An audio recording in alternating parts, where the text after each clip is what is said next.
Okay, in structure of atom, yesterday we talked about principal quantum number.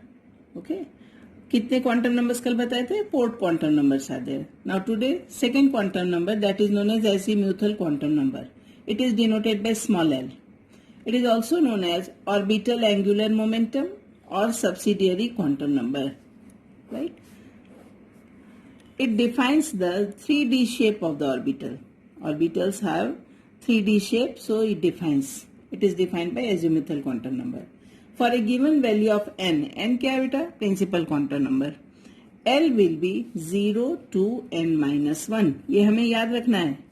The value of L will be 0 to n minus 1. So if n is 1, principal quantum number is 1, then L will be 0, 1 minus 1, 0. So L is equal to 0. If n is 2, then L will be 0 and 1.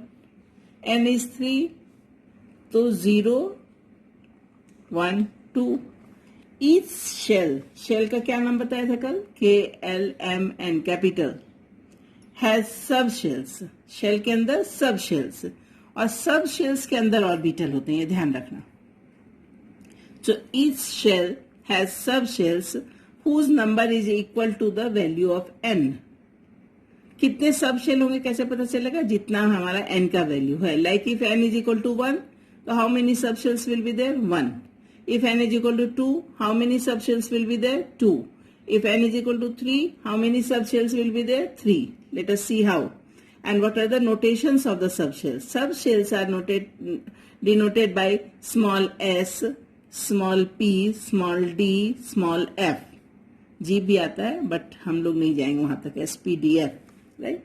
So when n is equal to 1, L is equal to 0, I said you, क्योंकि L की value क्या होती है? 0 to n minus 1. So subshell will be 1s. एक ही subshell होगा, that is 1s. If n is equal to 2, तो there are two values, 0 and 1. तो 0 है तो 2s होगा, 1 है तो 2p होगा. If n is equal to 3, तो 3, 3, 3. क्योंकि 0, 1, 2, 3 आएंगे L की value 0, 1, 2. So 0, when L is 0, it is 3s. When L is 1, it is 3p. What are these 3s, 3p, 3d? They are subshells. They are denoted by S, P, D, F. When n is equal to 4, तो 3 value आएंगी, 4 value आएंगी, 0, 1, 2, 3, 0, 1, 2, 3. So 4s, 4p, 4d, 4f. Clear हुआ? अब इसके बाद जब पढ़ेंगे, जब when we will write electronic configuration, तब पता चलेगा कि सबशेल्स के अंदर ऑर्बिटल होते हैं बेटा. सबशेल्स के अंदर भी ऑर्बिटल होते हैं. अभी तो हमने principal quantum number, azimuthal quantum number and then the subshells and their notations पढ़ा. Right? So let me tell you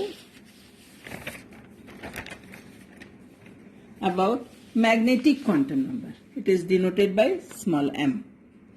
It gives information about the spatial orientation of the orbital. What is spatial orientation? Spatial यानी space में orbital की orientation कैसी है? How the orbitals are arranged in the space with respect to standard set of coordinate axes. Coordinate axis कुछ ऐसा होगा, right? So for any subshell defined by L value, subshells क्या होगा? Small l. There are 2l plus 1 values of m.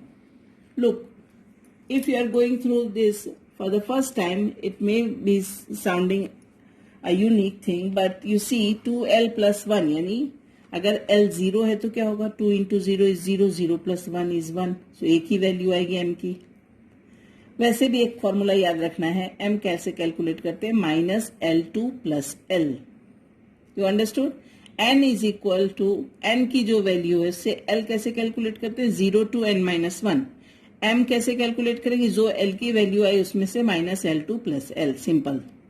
So if l is 0 तो m will be 0, क्योंकि 0 में कुछ minus L2 plus L कर नहीं सकते. m is 0. Then therefore S subshell, जब L 0 होता है तो S subshell होता है. S subshell की सिर्फ एक ही ओरिएंटेशन होती है स्पेस में, वो सर्कुलर होती है. That we will read tomorrow. Okay. that is S subshell has only one orbital, S orbital. Correct? If L is 1, तो M की क्या वैल्यू बताई मैंने? L की वैल्यू से डिपेंड, M कैसे निकालोगे? Minus L2 plus L. So minus L, 0 plus L, 3 values आ गई. Therefore, P subshells has 3 orientation in space.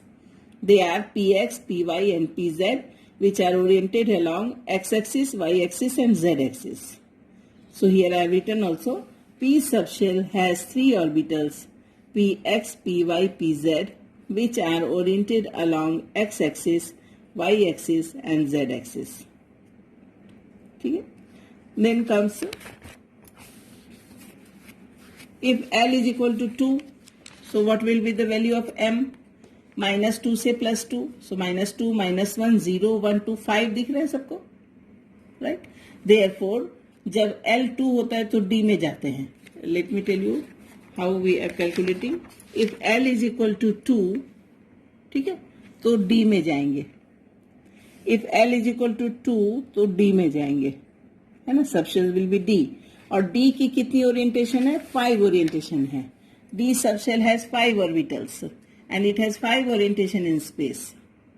कैसे कैलकुलेट कर लिया D के 5 ऑर्बिटल्स हैं? Because when L is 2, minus 2 से प्लस 2, माइनस 2, माइनस 1, 0, 1, 2. तो 5 ओरिएंटेशन कैसे होते हैं इसका पता है? P में कैसा था? Px, Py, Pz.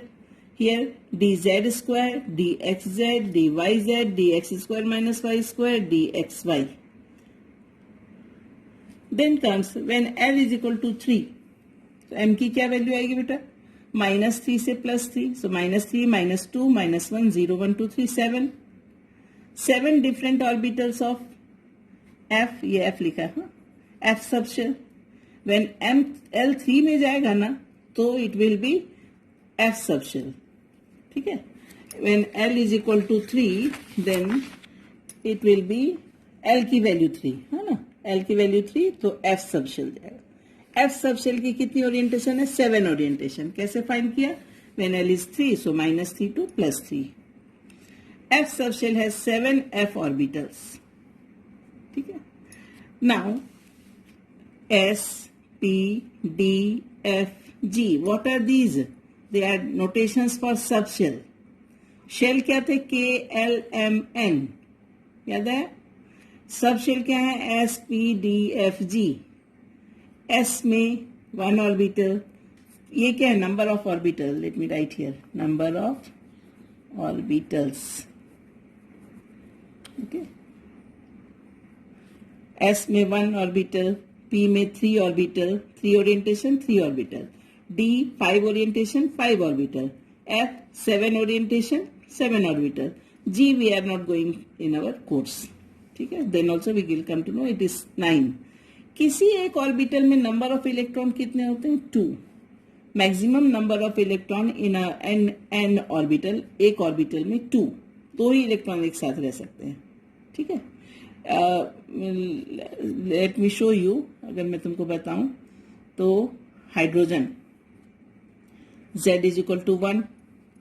I am showing you how to write configuration. Interesting है, हाँ? So I will write only 1 electron is there, so 1s1. It is written like this. Helium Z is equal to 2. Z means you know no atomic number. So 1s2. किसी एक orbital में 2 ही electron रह सकते हैं. ठीक है? So helium के बाद क्या आएगा? Lithium Z is equal to 3. So 1s2 complete हो गया. तो बचा हुआ कहाँ जाएगा? 1s2, 2s1. ठीक. लिथियम के बाद beryllium Z is equal to 4. 1s2, 2s2. After beryllium boron Z is equal to 5. So it is 1s2, 2s2, 2, 2, 4 and then 2p1, 2, 2, 4 and 1, 5. After boron, what will come? 6 carbon. Z is equal to 6. So 1s2, 2s2, 2p2, 2, 2, 4 and 2, 6. Then suppose करो कि अपने पास 7 आ गया, 7 is nitrogen, Z is equal to 7. So what we will do, 1s2, 2s2, 2p3. Now you can ask teacher इसमें 3 कैसे आ गया? तो I am telling you S, P, D, F are सब shells. सब shells के अंदर ऑर्बिटल होते हैं. तो if you see P के अंदर 3 ऑर्बिटल हैं. P के अंदर कितने ऑर्बिटल है बेटा? 3. एक ऑर्बिटल में कितने इलेक्ट्रॉन? 2 इलेक्ट्रॉन. So 2 3 जा 6 electron. So 2px, 2py, 2pz सब में 2 इलेक्ट्रॉन यानी 6 इलेक्ट्रॉन. So P में टोटल नंबर ऑफ इलेक्ट्रॉन कितने डिसाइड कर सकते हैं? 6. So let me summarize here. S में नंबर ऑफ इलेक्ट्रॉन 2, P में 6, D में 10 एंड F में 14. S में 1 ऑर्बिटल, 1 into 2 is 2. P में 3 ऑर्बिटल्स हैं, px, py एंड pz. सो 2 3 जा 6. D में 5 ऑर्बिटल्स हमने पढ़े, सो 2 5 जा 10. F में 7 ऑर्बिटल हमने पढ़े, सो 7 2 जा 14. In this way electrons are there. These are the number of electron in each subshell. These are subshells. Subshells के अंदर ऑर्बिटल है, ये बात हमें ध्यान में रखनी है. Now let me tell you again what I have written here. This is known as electronic configuration. Tomorrow we will go through this in detail. Here only example I am writing. If Z is 1, so it is written as 1s1. S में सिर्फ 2 ही हो सकते हैं, ध्यान रखना. और P में 6 तक जाएंगे. So helium में 1s2 complete. Lithium में 1s2 is complete. 1s3 we will not write. Now it will enter into 2s. So 2s1. Beryllium 1s2, 2s2. It is over. 2s2 के बाद 2s3 we cannot write. Boron 1s2, 2s2, 2p1, 5. Then P जब तक P6 ना हो जाए तब तक we can write into P6 तक. So 2p1, here 2p2, here 2p3 till 2p6 we will write. Okay. Details I will give you tomorrow. Then we will come for 4th quantum number, that is known as spin quantum number. There are 2 types of motions of electron. One, the electron rotates on its own axis, and second, the electron rotates around the, rotate नहीं कहना चाहिए इसको, the electron revolves around the nucleus like planets revolve around the sun. Understood? One on its own axis, अपनी axis पे ही घूमता है अर्थ की तरह, और दूसरा जैसे अर्थ सन की ओर घूमती है वैसे ही around the nucleus. This quantum number gives us information about the direction of spinning of electron present in any orbital. Try to understand beta. Present in any orbital. Orbital में कितने electron? 2 electron. In one orbital how many electrons are there? 2 electrons. तो वो 2 electron है ना sir, ऐसे दोनों friend ऐसे नहीं रहते हैं, ठीक है, ये रॉन्ग है. 2 इलेक्ट्रॉन ऐसे और ऐसे रहते हैं, ऑपोजिट स्पिन में रहते हैं. 2 ही इलेक्ट्रॉन होते हैं एक ऑर्बिटल में. सो इलेक्ट्रॉन इज, मेरी क्लास में ध्यान रखना, ई माइनस जब भी लिखूं, this is electron. Electron in any orbital can spin only either in clockwise direction or anti-clockwise direction. So for a given value of m यानी magnetic quantum number, s can have only 2 values, that is plus half and minus half. s की 2 ही value होती है, plus half and minus half. और it is also denoted by up arrow and down arrow, as I said you. This quantum number gives the magnetic properties of a substance. ठीक है, इतना तक समझ में आया? Now I am sending you in PDF form 2 tables. Okay, go through them. Tomorrow I will explain ahead.